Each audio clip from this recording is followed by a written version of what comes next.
Hi മക്കളെ, എല്ലാവർക്കും fitness ബോക്സിന്റെ പുതിയൊരു ക്ലാസ്സിലേക്ക് സ്വാഗതം. ഇന്ന് നമ്മൾ 3ാം ക്ലാസ്സിലെ മലയാളം പാഠപുസ്തകത്തിലെ 5ാമത്തെ യൂണിറ്റിലെ ആശംസ എന്ന് പറയുന്ന ചെറിയൊരു പാഠഭാഗം എടുക്കുന്നത്.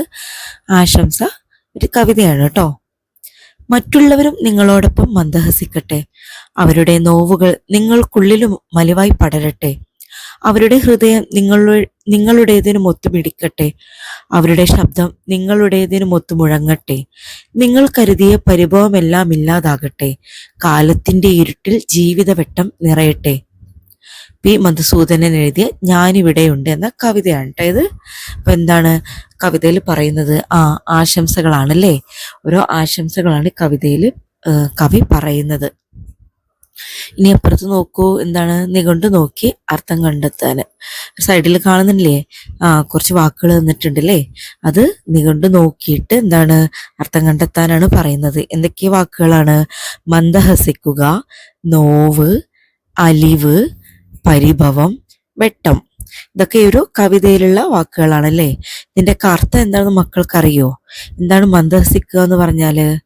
നമുക്ക് നോക്കിയാലോ എല്ലാത്തിന്റെ അർത്ഥം. മന്ദഹസിക്കുക എന്ന് പറഞ്ഞാൽ പുഞ്ചിരിക്കുക, സന്തോഷത്തോടെയുള്ള പുഞ്ചിരിയാണ് മന്ദഹസിക്കുക എന്ന് പറയുന്നത്.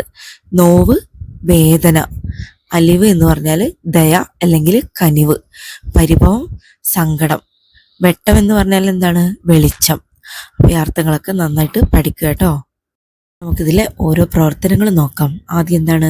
കവിത താളം പിടിച്ചു ചൊല്ലൂ. ഇത് മക്കള് ക്ലാസ്സിൽ ചെയ്യേണ്ട പ്രവർത്തനമാണ് കേട്ടോ. ക്ലാസ്സിൽ ടീച്ചർ പാടിത്തരും, അല്ലെന്നുണ്ടെങ്കിൽ നിങ്ങൾ ടീച്ചർ പാടിത്തരുന്ന പോലെ താളം പിടിച്ചിട്ട് ചൊല്ലി നോക്കുക. ഇനി അടുത്ത പ്രവർത്തനം നോക്കൂ. എന്തെല്ലാമാണ് കവി ആശംസിക്കുന്നത്? ഈ കവിതയിൽ എന്തെല്ലാമാണ് കവി ആശംസിക്കുന്നതെന്നാണ് ചോദിക്കുന്നത്. എന്തെല്ലാണ്? മറ്റുള്ളവരും നിങ്ങളോടൊത്ത് പുഞ്ചിരിക്കട്ടെ, അവരുടെ വേദനകൾ നിങ്ങളുടെ ഉള്ളിൽ കനിവുണ്ടാക്കട്ടെ, അവരുടെ ഹൃദയം നിങ്ങളുടെ ഹൃദയത്തോടൊപ്പം മിടിക്കട്ടെ, അവരുടെ ശബ്ദം നിങ്ങളുടെ ശബ്ദത്തോടൊപ്പം ഉയർന്നു കേൾക്കട്ടെ, നിങ്ങൾക്കുണ്ടായ സങ്കടമെല്ലാം ഇല്ലാതാകട്ടെ, ഇരുട്ടുമൂടിയ ഈ കാലത്തിൽ എല്ലാവരുടെയും ജീവിതത്തിൽ വെളിച്ചം നിറഞ്ഞ് സന്തോഷം നിറയട്ടെ. ഇതൊക്കെയാണ് കവി ആശംസിക്കുന്നത്. എല്ലാവർക്കും ഇടയിൽ പരസ്പരം സ്നേഹവും സന്തോഷവും സമാധാനവും ഉണ്ടാവട്ടെ എന്നാണ് കവി ഈ കവിതയിലൂടെ ആശംസിക്കുന്നത്. അടുത്ത പ്രവർത്തനം നോക്കൂ. ഇതിൽ പറഞ്ഞിട്ടുള്ള ആശംസകളിൽ നിങ്ങൾക്ക് ഏറ്റവും ഇഷ്ടപ്പെട്ടത് തിരഞ്ഞെടുക്കൂ. ഈ ഒരു കവിതയിൽ പറഞ്ഞിട്ടുള്ള ആശംസകളിൽ ഏതാണ് നിങ്ങൾക്ക് ഏറ്റവും ഇഷ്ടപ്പെട്ടതെന്ന് തിരഞ്ഞെടുത്തിട്ട് എഴുതാനാണ് പറയുന്നത്. അപ്പോൾ നിങ്ങൾക്ക് ഇഷ്ടപ്പെട്ടത് നിങ്ങൾ തിരഞ്ഞെടുക്കുമ്പോൾ ഒരു ഉദാഹരണമായിട്ട് ടീച്ചർക്ക് ഇഷ്ടപ്പെട്ടത് ഇവിടെ കൊടുക്കുക. അവരുടെ നോവുകൾ നിങ്ങൾക്കുള്ളിലും അലിവായി പടരട്ടെ എന്ന ആശംസയാണ് എനിക്ക് ഏറ്റവും ഇഷ്ടപ്പെട്ടത്. അപ്പൊ ഇതുപോലെ മക്കൾക്ക് ഇഷ്ടപ്പെട്ട ആശംസ ഏതാണോ അത് എഴുതിയെടുക്കുക. അടുത്ത പ്രവർത്തനം നോക്കൂ. സ്വന്തമായി ചില ആശംസാ വാക്യങ്ങൾ എഴുതി നോക്കൂ. ക്ലാസ്സിൽ അവതരിപ്പിച്ചു ചർച്ച ചെയ്യൂ. അപ്പൊ സ്വന്തമായിട്ട് കുറച്ച് ആശംസാ വാക്യങ്ങൾ എഴുതാനാണ് പറയുന്നത്. എന്നിട്ടത് ക്ലാസ്സിൽ അവതരിപ്പിച്ച് ചർച്ച ചെയ്യാം. അപ്പൊ എന്തൊക്കെയാ ആശംസാ വാക്യങ്ങൾ എഴുതി നോക്കാം. എന്തൊക്കെയാ നിങ്ങൾക്കറിയുന്നുണ്ടാവില്ല എങ്ങനെയൊക്കെയാണ് ആശംസകൾ എഴുതാന്നുള്ളത്. അപ്പോൾ ടീച്ചർ കുറച്ചുകൂടെ കാണിക്കുക. അതുപോലെ മക്കൾക്ക് അറിയാവുന്നത് മക്കൾ എഴുതിയെടുക്കുക കേട്ടോ. 1. എല്ലാവർക്കും നന്മകൾ ഉണ്ടാവട്ടെ. 2. പരസ്പരം സ്നേഹം നിറയട്ടെ. 3. എല്ലാ ആഗ്രഹങ്ങളും സഫലമാകട്ടെ. 4. ഉയരങ്ങളിലെത്താൻ കഴിയട്ടെ. അപ്പൊ ഇതുപോലെ ഇനിയും ഒരുപാട് ആശംസാവാക്യങ്ങൾ ഉണ്ടാക്കാനായിട്ട് കഴിയും. ഇങ്ങനെ ഓരോന്ന് ആലോചിച്ച് നോക്കുക എന്തൊക്കെ ആശംസകളാണെന്ന് കേട്ടോ. എന്നിട്ട് അതിനനുസരിച്ച് വ്യത്യസ്തമായിട്ടുള്ള ആശംസകൾ എഴുതി തയ്യാറാക്കുക. അടുത്ത പ്രവർത്തനം. കവിതയിലെ ഏതെല്ലാം വാക്കുകൾക്ക് പകരം അതേ അർത്ഥം വരുന്ന മറ്റു വാക്കുകൾ ഉപയോഗിക്കാം. കവിതയുടെ താളം തെറ്റാതെ നോക്കണേ. അപ്പൊ കവിതയിലെ ഏതൊക്കെ വാക്കുകൾക്ക് പകരം അതേ അർത്ഥം തന്നെ വരുന്ന മറ്റു വാക്കുകൾ ഉപയോഗിക്കാമെന്നാണ് ചോദിച്ചിട്ടുള്ളത്. പക്ഷെ നമ്മളിങ്ങനെ ഉപയോഗിക്കുന്ന സമയത്ത് എന്താണ്, കവിതയുടെ ആ ഒരു താളം തെറ്റരുത്. ആ ഒരു താളത്തിന് അനുയോജ്യമായിട്ടുള്ള അർത്ഥം വരുന്ന വാക്കുകൾ വേണം കണ്ടെത്തി ഉപയോഗിക്കാൻ. മറ്റുള്ളവരും നിങ്ങളോടൊപ്പം പുഞ്ചിരിക്കട്ടെ. എന്തായിരുന്നു? മന്ദഹസിക്കട്ടെ എന്നാണ് നമ്മൾ ആദ്യം കണ്ടതല്ലേ. അത് പുഞ്ചിരിക്കട്ടെ എന്ന് കൊടുക്കാം, അതേ അർത്ഥം വരുന്ന വാക്കാണ്. അതുപോലെ അവരുടെ വേദനകൾ, ആദ്യം എന്തായിരുന്നു കവിതയില്? നോവ് അല്ലേ. അതിന് പകരം വേദനകൾ നിങ്ങൾക്കുള്ളിലും കനിവായി പടരട്ടെ. കനിവായി എന്നുള്ളതിന് മുമ്പ് എന്തായിരുന്നു നമ്മള് കണ്ടിട്ടുണ്ടായിരുന്നത്? അലിവ് അല്ലേ? അപ്പോൾ കനിവ് എന്ന് കൊടുക്കുക. കനിവായി പടരട്ടെ. അവരുടെ ഹൃദയം നിങ്ങളുടേതിനുമൊത്തു തുടിക്കട്ടെ. ആദ്യം എന്തായിരുന്നു കവിതയില്? മിടിക്കട്ടെ എന്നായിരുന്നു. അപ്പൊ അതേ ഒരു താളത്തിൽ വരുന്ന തുടിക്കട്ടെ എന്ന വാക്ക് നമുക്ക് അവിടെ എഴുതാം. നിങ്ങൾ കരുതിയ സങ്കടമെല്ലാം ഇല്ലാതാകട്ടെ. സങ്കടം എന്നതിന് പകരം എന്തായിരുന്നു കവിതയില്? പരിഭവം അല്ലേ? അപ്പൊ നമുക്കിവിടെ സങ്കടം എന്ന് കൊടുക്കാം. സങ്കടമെല്ലാം ഇല്ലാതാകട്ടെ. കാലത്തിന്റെ ഇരുട്ടിൽ ജീവിത വെളിച്ചം നിറയട്ടെ. വെട്ടം എന്നായിരുന്നു കവിതയിൽ, നമുക്ക് വെളിച്ചം എന്ന് എഴുതാം. അപ്പൊ ഇങ്ങനെ എഴുതുമ്പോൾ താളൊന്നും മാറില്ല കേട്ടോ. ഇനി അടുത്തത് എന്താണ്? ഒരു ചിത്രമാണല്ലേ. ഈ ചിത്രത്തിൽ എന്തൊക്കെയാ കാണുന്നത്? ഒരുപാട് കുട്ടികൾ കളിക്കുന്നുണ്ട്. അത് കണ്ടുകൊണ്ട് ഒരാൾ ഇരിക്കുന്നുണ്ട് കസേരയിൽ. ഒരു കുട്ടി ഒരു മതിലിന്റെ അടുത്ത് നിൽക്കുന്നുണ്ട്, കാണാൻ കഴിയാതെ. അങ്ങനെ കുറച്ച് കാര്യങ്ങളാണ് ഒരു ചിത്രത്തിൽ കാണുന്നത് അല്ലേ. താഴെ നോക്കൂ.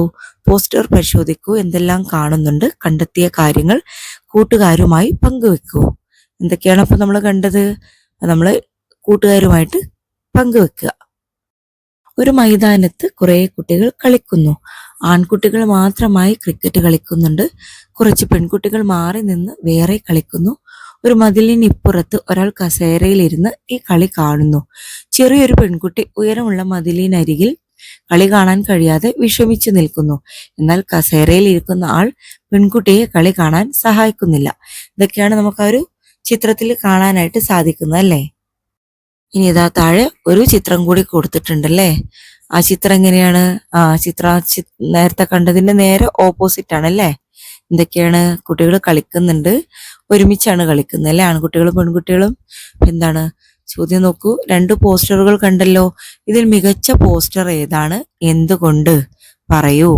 ഏതാണ് മികച്ച പോസ്റ്റർ മക്കളെ? രണ്ടാമത്തെ പോസ്റ്ററാണ് മികച്ചത്.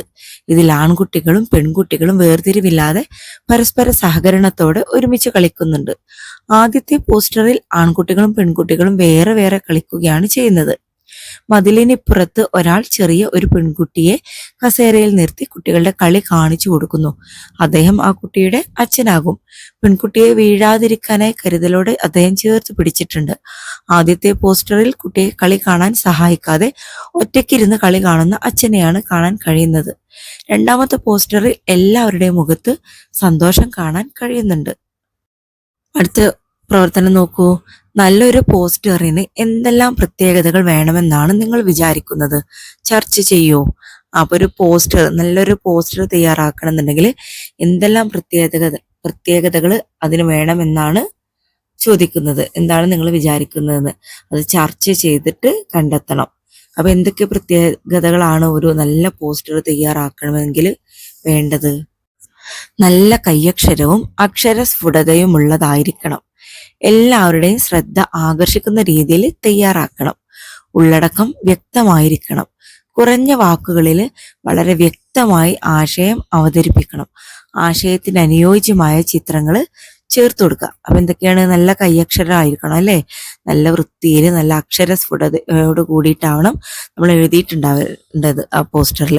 പിന്നെയോ എല്ലാവരുടെയും ശ്രദ്ധ ആകർഷിക്കുന്ന രീതിയിൽ തയ്യാറാക്കണം. ആര് കണ്ടാലും പെട്ടെന്ന് ആ ഒരു പോസ്റ്ററിലേക്ക് ശ്രദ്ധ പോകണം. എന്താണെന്ന് അറിയാനുള്ള ഒരു ആകാംക്ഷ വേണം അല്ലേ. അങ്ങനത്തെ രീതിയിലാണ് തയ്യാറാക്കേണ്ടത്. പിന്നെ ഉള്ളടക്കം വ്യക്തമായിരിക്കണം. അതിനകത്തുള്ള ആ ഒരു കാര്യങ്ങള് വ്യക്തമായിരിക്കണം. എന്താണ് വിഷയം അത് വ്യക്തമായിരിക്കണം. കുറഞ്ഞ വാക്കുകളിൽ വളരെ വ്യക്തമായ ആശയം അവതരിപ്പിക്കണം. ഒരുപാട് വലിച്ചു നീട്ടാതെ കുറഞ്ഞ വാക്കുകളിൽ അത് നമ്മൾ എഴുതുക. എന്നാൽ ആശയം അത് വ്യക്തമായിരിക്കണം. പിന്നെ ആശയത്തിന് അനുയോജ്യമായിട്ടുള്ള ചിത്രങ്ങൾ നിങ്ങൾക്ക് അതിൽ ചേർക്കുക. ഇനി നേരത്തെ തയ്യാറാക്കിയ ആശംസാവാക്യം ഉൾക്കൊള്ളിച്ച് ഒരു പോസ്റ്റർ തയ്യാറാക്കൂ. പോസ്റ്ററിൽ യോജിച്ച ചിത്രങ്ങൾ ചേർക്കാനും പ്രത്യേകം ശ്രദ്ധിക്കണേ. അപ്പൊ ഇത് മക്കള് ക്ലാസ്സിൽ ചെയ്ത് നോക്കുക കേട്ടോ. അപ്പൊ ഇത്രയാണ് ഇന്നത്തെ പാഠഭാഗവും പ്രവർത്തനങ്ങളും. ഇന്നത്തെ ക്ലാസ് എല്ലാ മക്കൾക്കും മനസ്സിലായിട്ടുണ്ടാവുമെന്ന് വിചാരിക്കുന്നു, ഇഷ്ടമായിട്ടുണ്ടാവുമെന്ന് വിചാരിക്കുന്നു. അപ്പോൾ നിങ്ങൾക്ക് ഇഷ്ടമായിട്ടുണ്ടെങ്കിലും മനസ്സിലായിട്ടുണ്ടെന്നുണ്ടെങ്കിലും തീർച്ചയായിട്ടും നിങ്ങളുടെ ഫീഡ്ബാക്ക് ഒക്കെ ഒന്ന് കമൻറ്റ് ബോക്സിൽ അറിയിക്കുക കേട്ടോ. എന്തെങ്കിലും സംശയങ്ങളൊക്കെ ഉണ്ടെങ്കിൽ ചോദിക്കുക. അപ്പോൾ മക്കൾക്ക് ഇഷ്ടമായിട്ടെങ്കിൽ നമ്മുടെ വീഡിയോ ഒന്ന് ലൈക്ക് ചെയ്യുക. അതുപോലെ തന്നെ ചാനൽ ആദ്യമായിട്ട് കാണുന്നവരുണ്ടെങ്കിൽ ഒന്ന് സബ്സ്ക്രൈബ് ചെയ്യുക കേട്ടോ. ആ നോട്ടിഫിക്കേഷൻ ബട്ടൺ കൂടി ഒന്ന് ഓൺ ചെയ്തിടുക. എന്നാലേ നമ്മളിടുന്ന പുതിയ വീഡിയോസൊക്കെ നിങ്ങൾക്ക് കറക്റ്റായിട്ട് നോട്ടിഫിക്കേഷൻ വരുള്ളൂ. അപ്പോൾ മക്കളെ നമുക്ക് അടുത്ത ക്ലാസ്സിൽ കാണാം. എല്ലാ മക്കൾക്കും ഗുഡ് ബൈ.